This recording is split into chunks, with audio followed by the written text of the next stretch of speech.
அஸ்மத்குருசமாரம்பாம் யதிசேகரமத்யமாம் லக்ஷ்மீவல்லபபர்யந்தாம் வந்தே குருபரம்பராம். ஆழ்வார்கள் வாழி அருளிச் செயல் வாழி தாழ்வாதுமில் குறவர்தாம் வாழி ஏகழ்வாறுமுய்ய அவர்களுரைத்தவைகள்தாம் வாழி செய்யமறை தன்னுடனே சேர்ந்து. எம்பெருமான் ஸ்ரீமன் நாராயணன் ஒரு மணவாளப்பிள்ளை கோலத்திலே வந்து திருமங்கையாழ்வாருக்கு திருமந்திரத்தை உபதேசித்தான் என்ற வரலாறு தெரிவிக்கப்பட்டிருக்கிறது. எம்பெருமானிடத்திலிருந்து நேரே திருமந்திரத்தை உபதேசம் பெற்ற ஒரு பெருமை திருமங்கையாழ்வாருக்கே உரியது என்று சொல்லலாம். அப்படித்தாம் பெற்ற அந்த திருமந்திரத்தினுடைய வைபவத்தை நினைத்து பார்த்த திருமங்கையாழ்வார் அந்த திருமந்திரத்தினுடைய பொருளாய் நிற்கின்ற எம்பெருமான் அவன் எழுந்தருளியிருக்கிற திவ்ய தேசங்களை எல்லாம் மங்களாசாசனம் செய்து வருகின்ற அடைவிலே திருப்பிரிதி என்கிற திவ்ய தேசத்திற்கு அடுத்தபடியாக அந்த திருமந்திரம் விளைந்த பூமியான பத்ரிகாசிரமத்திலே அவன் எழுந்தருளியிருக்கின்ற நிலையை அனுபவிக்கின்றார். அந்த பத்ரிகாசிரமம் என்கிறது இமயமலையினுடைய உச்சியிலே பல ஆயிரம் மைல்கள், அதாவது உயரத்திலே அது அமைந்திருக்கிறது. ஆகையினாலே அந்த பத்ரிகாசிரமத்தை சென்று அடைவது என்பது மிகவும் சிரமமான காரியம்தான். ஆகையினாலே திருமங்கையாழ்வார் என்ன தெரிவிக்கிறார்? உடம்பிலே சக்தி இருக்கிற பொழுதே அந்த பத்ரிகாசிரமத்தை போய் சேவித்து வந்துவிட வேண்டும். வயதாகிவிட்டால் அதற்கு பிறகு அங்கே சென்று சேவிப்பதற்கு நமக்கு உடல் இடம் தராது என்பதை நமக்கு அறிவுறுத்தும் விதமாக யவன பருவம் உள்ள பொழுதே நீங்கள் போய் அந்த எம்பெருமானை சேவித்து விட்டு வாருங்கள் என்று இந்த பெரிய திருமொழியினுடைய 3ஆம் திருமொழி முற்றமூத்து கோல் துணையா என்று தொடங்குகின்ற 10 பாசுரங்கள், அந்த 10 பாசுரங்களிலே இதே கருத்தையே தெரிவிக்கிறார். அதிலே 5வது பாசுரத்திலே என்ன தெரிவிக்கிறார் என்றால், இவர் யவ்வன பருவத்திலே இருக்கிற பொழுது ஒருத்தர் தாம் அனுபவித்த இன்பங்கள், போகங்கள், சிற்றின்பங்கள் எல்லாவற்றையும் நினைத்துக் கொள்ளுவார்களாம். நினைத்து கொண்டு நான் அப்படி இருந்தேன் இப்படி இருந்தேன் என்றெல்லாம் பிற்காலத்திலே சொல்லி இப்பொழுது ஒன்றும் முடியாமல் போய்விட்டதே என்றெல்லாம் வருத்தப்படுவார்களாம். அப்படிப்பட்ட நிலைமை ஏற்படுவதற்கு முன்னமே நீங்கள் போய் அந்த எம்பெருமானை வணங்கி விடுங்கள் என்பதாக இப்படி தெரிவிக்கிறார் இந்த 5ஆம் பாசுரத்திலே. பண்டு காமரானவாரம் பாவையர் வாயமுதமுண்டவாரம் வாழ்ந்தவாரம் ஒக்க உரைத்திருமே தண்டு காலா ஊன்னி ஊன்னி தள்ளி நடவாமுன் வண்டு பாடும் தண்டுழாயான் பதறி வணங்குதுமே. அதாவது யவ்வன பருவத்திலே இவன் இருந்த நிலை அதை இவன் தெரிவிக்கிறானாம். பண்டு காமரானவாரும், பண்டு என்னால் இப்பொழுது வயோதிக பருவத்தை அடைந்து விட்டான் அவன். இதற்கு முன்னாலே அவன் வாலிபனாய் இருந்த பொழுது எப்படி இருந்தான் என்று தெரிவிப்பான். சிறிய வயதிலே நான் எப்படி இருந்தேன் தெரியுமா, என்னை எல்லாரும் மன்மதன் என்றே கொண்டாடுவார்கள் என்று தன்னுடைய அழகை தானே கொண்டாடி கொள்வானாம். பண்டு காமரான, காமன் என்னால் மன்மதன், காமரானவாரும் என்னால் அப்படி இருந்தேன் என்று சொல்லிக் கொள்ளுவது. அதற்கு மேலே பாவையர் வாயமுதமுண்டவாரும், எத்தனையோ பெண்களிடத்திலே பழகி நான் சிற்றின்பங்களை அனுபவித்தேனே என்று அதையெல்லாம் சொல்லுவானா. அப்புறம் வாழ்ந்தவாரும், வாழ்ந்தவாரும் என்னால் இப்படியெல்லாம் வாழ்ந்தான், உண்மையிலே இது வாழ்ச்சி அல்ல, அதைத்தான் வியாக்கியானத்திலே காட்டுகின்ற பொழுது பெரியவாச்சான் பிள்ளை இதை போய் வாழ்ந்தவாரும் என்று திருமங்கையாழ்வார் தெரிவிக்கிறாரே என்றால் அந்த வயோதிக பருவம் அடைந்தவன் சொல்லுகிற வார்த்தை ஆகையினாலே அதை தெரிவிக்கிறார், தம்முடைய அபிப்பிராயத்தாலே அல்ல என்கிறார். ஆக இப்படியெல்லாம் நான் என்னுடைய வாழ்க்கையை கழித்தேன், நான் மன்மதன் போலே இருந்தேன், எவ்வளவு பெண்களை அனுபவித்தேன் என்றெல்லாம் இவன் சொல்லிக்கொண்டு இப்படி வாழ்ந்தவாறும் ஒக்க உரைத்து எல்லாவற்றையும் சொல்லிக்கொண்டே வருகிற காலத்திலே கூட இவனுக்கு அதையும் முழுவதாக சொல்ல முடியாமல் அவனுக்கு அப்பொழுது இருமல் வந்து படுத்துகிறதாம். வாழ்ந்தவாறும் ஒக்க உரைத்து இருமி, அதை சொல்லக்கூடிய முடியாமல் இவனுக்கு இருமல் வேறு வந்து அவனை துன்புறுத்துகிறது. அதற்கு மேலே சரி இருமல் வருகிறதே, இனிமேல் இந்த விடத்தில் நிற்க வேண்டாம் என்று அப்படி போகலாம் என்று புறப்பட்டால் தண்டு காலாக ஊன்றி ஊன்றி, தண்டு ஒரு தடியை வைத்துக் கொண்டு காலாக அதை நினைத்து என்கிறார். ஏன்னா காலால நடக்க முடியலையா, தண்டை கொண்டுதான் இவன் நடக்கிறான். அதனால தண்டையே காலாக பாவித்து ஊன்றி ஊன்றி தள்ளி நடவாமுன், அதை ஊன்றி ஊன்றி தள்ளி கொண்டு நடப்பதற்கு முன்னர் என்கிறார். இந்த இடத்துல ஒரு வேடிக்கையாக ஒரு சம்வாதம் உரையாடல் சொல்லப்பட்டிருக்கிறது. இங்கே எதற்காக தண்டு காலா என்று சொன்ன உடனே ஊன்றி என்று சொன்னால் போதாதா, எதற்காக 2 முறை ஊன்றி ஊன்றி என்று திருமங்கியாழ்வார் அருளி செய்திருக்கிறார் என்று கேட்டார்களாம். அதற்கு பட்டர் மிகவும் சுவையாக சொன்னாராம். மிகவும் வயதானவன் அந்த தடியை எடுத்து தரையில ஊன்ற வேண்டும் என்று அப்படி வைக்கிற பொழுதோ அதற்கும் கூட உடம்பிலே சக்தி இல்லாதபடியினாலே கை நடுங்குகிறது.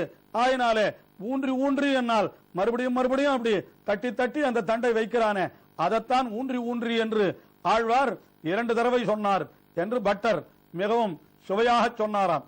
இப்படிப்பட்ட நிலைமை ஏற்படுவதற்கு முன்னமே நீங்கள் என்ன செய்ய வேண்டும்?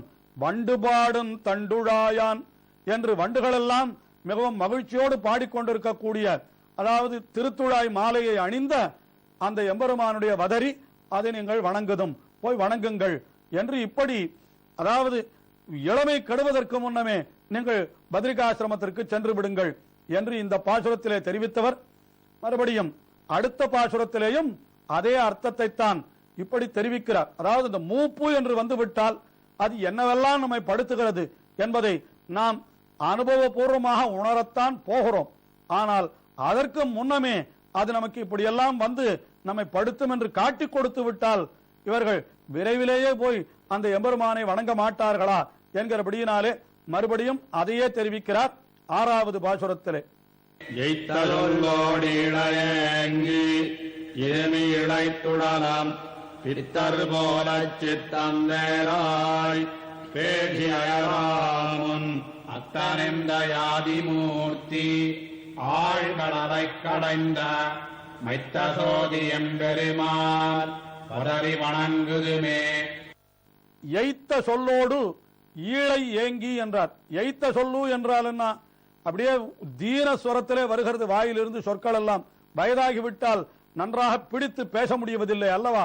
ஆக இவனுக்கு சொல் அப்படி வார்த்தை பேசுகின்ற பொழுதே என்ன ஆகிறது என்றால் ஈழையேங்கி, ஈழை என்னால் உள்ளுக்குள்ளிருந்து அந்த சளி என்கிறார்களே அந்த கபம் அது வெளியிலே வருகிறதாம்.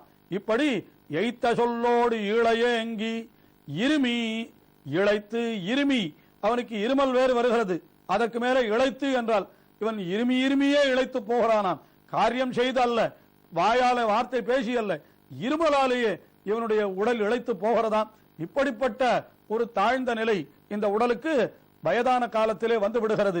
ஆக எய்த்த சொல்லோடு ஈழை ஏங்கி இருமி இழைத்து, அதற்கு மேலே உடலம் பித்தம் போல பித்தர் போல சித்தம் வேறாய், உடலம் இழைத்து, அதற்கு மேலே உடல் தான் இழைக்கிறது, புத்தியாவது நன்றாக இருக்கிறதா என்று பார்த்தால் பித்தர் போல சித்தம் வேறாய் என்று நம்மிடத்தில் அருகிலே இருப்பவர்கள் எல்லாம் கூட மறந்து போகிறது, நம்முடைய உறவினர்களையும் மறந்து போகிறது, சித்தம் எங்கோ செல்லுகிறது. பித்தர் போல சித்தம் வேறாய், ஆனால் ஒத்தரையும் அடையாளம் கூட தெரியாத அளவுக்கு இவனுக்கு மறதி ஏற்பட்டு விட்டாலும் கூட ஏதோ லொடலொடவென்று பேசிக்கொண்டே இருப்பானாம் இவன். அது மற்றவர்களுக்கெல்லாம் இது வேதனையை உண்டாக்குமா. சித்தம் வேறாய் பேசி என்ன எதையோ சம்பந்தம் இல்லாமல் பேசவும் தொடங்குகிறான். அப்படி பேசுகின்ற காரணத்தினாலேயே அயர்த்து உடம்பெல்லாம் அப்படியே தளர்ந்து போகிறது. இப்படிப்பட்ட நிலைமை ஏற்படுவதற்கு முன்னர் பித்தர் போல சித்தம் வேறாய் பேசி அயராமுன் நீங்கள் என்ன செய்ய வேண்டும்?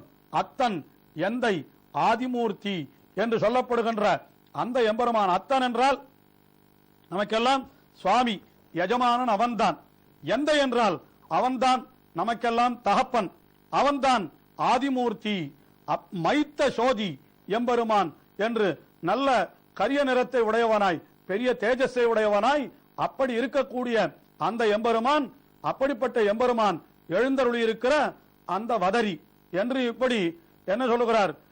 எய்த்த சொல்லோடு ஈழை ஏங்கி என்று இப்படி இவனுக்கு பேசுகின்ற காலத்திலேயே இவனை பேச ஒட்டாமல் தடுக்கின்ற அப்படிப்பட்ட மூப்பு வந்து விட்டால் அதற்கு பிறகு இவன் பத்ரிகாசிரமத்திற்கு எங்கே செல்லுவது? அவன் செல்லுவதற்கு இவனுக்கு உடலிலே வலிமை இருக்கவே இருக்காது. பத்ரிகாசிரமம் என்ன, தன்னுடைய வீட்டிற்கு அருகிலே இருக்கிற கோவிலுக்கு செல்வதற்கு இவனுக்கு உடலிலே வலிமை இருக்காது. ஆகையினாலே நாம் எம்பெருமானை சேவிக்க வேண்டும் என்றால் உடல் நன்றாக இருக்கிற காலத்திலேயே போய் எல்லா திவிதேசங்களையும் சேவித்துவிட்டு வந்துவிட வேண்டும் என்றுதானே ஸ்ரீ வைஷ்ணவர்கள் அனைவரும் கொண்டிருக்கிறார்கள். அதற்கு காரணம் என்னன்னா இந்த திருமங்கி ஆழ்வாருடைய இது போன்ற அருளி செயல்தான். ஆஹா, என்ன காரணம் என்றால் அப்படி போய் இந்த எம்பெருமானை சேவித்தால் அவன் எப்படிப்பட்டவன்? அத்தன் என்னால் நமக்கெல்லாம் சுவாமியாயிருக்கிறபடியினாலே நமக்கு வயதான காலத்திலே இப்படிப்பட்ட துன்பங்கள் எல்லாம் ஏற்படாமல் நம்மை காப்பானவன். அத்தன் எந்தை ஆதிமூர்த்தி, அவன் எம்பெருமான் மைத்த சோதி என்றால் மிகவும் அழகான கரிய நிறத்தை உடையவனாய் தேஜஸை உடையவனாய் எழுந்தருளிருக்கிற எம்பெருமான் பத்ரிகாசிரமத்திலே நமக்கெல்லாம் அந்த திருமந்திரத்தை உபதேசித்து, அந்த திருமந்திரத்தினுடைய பொருள் என்ன என்றால் நாம் எல்லோரும் அந்த நாராயணனான எம்பெருமான் அவனுடைய உடைமைகள் ஆகையாலே அவனுக்கே தொண்டு செய்ய ஏற்பட்டவர்கள் என்கிற அர்த்தத்தை நமக்கு அந்த திருமந்திரத்திலே வெளியிட்டருளினான் அல்லவா. அப்படிப்பட்ட அந்த எம்பெருமான் எழுந்தருளி இருக்கிற இடம்தான் அந்த பத்ரிகாசிரமம். ஆகினாலே மைத்த சோதி எம்பெருமான் வதறி வணங்குதுமே என்று அந்த பத்ரிகாசிரமத்தை போய் சென்று சேவியுங்கள் என்று நமக்கு இப்படி உபதேசிக்கிறார். ஆஹா, அது 1000 வருஷத்திற்கு முன்னாலே, பல ஆயிரம் வருஷங்களுக்கு முன்னாலே என்று கூட சொல்லலாம். அப்படி திருமங்கி ஆழ்வார் அருளி செய்த வார்த்தை இன்றைக்கும் கூட நமக்கு பொருந்தும்படியாகத்தான் இருக்கிறது. இன்றைக்கும் கூட அந்த பத்ரிகாசிரமத்திலே எழுந்தருளி இருக்கிற எம்பெருமானை நாம் போய் சேவிக்க வேண்டும் என்றால் சற்று உடலிலே வலிமை இருக்கிற பொழுதே போய் சேவித்து விட வேண்டும் என்பதைத்தான் தெரிவிக்கிறார். இது போன்ற ஆழ்வாருடைய உபதேசம் இன்னமும் தொடர்கிறது. தொடர்ந்து அனுபவிப்போம். திருமங்கி ஆழ்வார் திருவடிகளே சரணம்.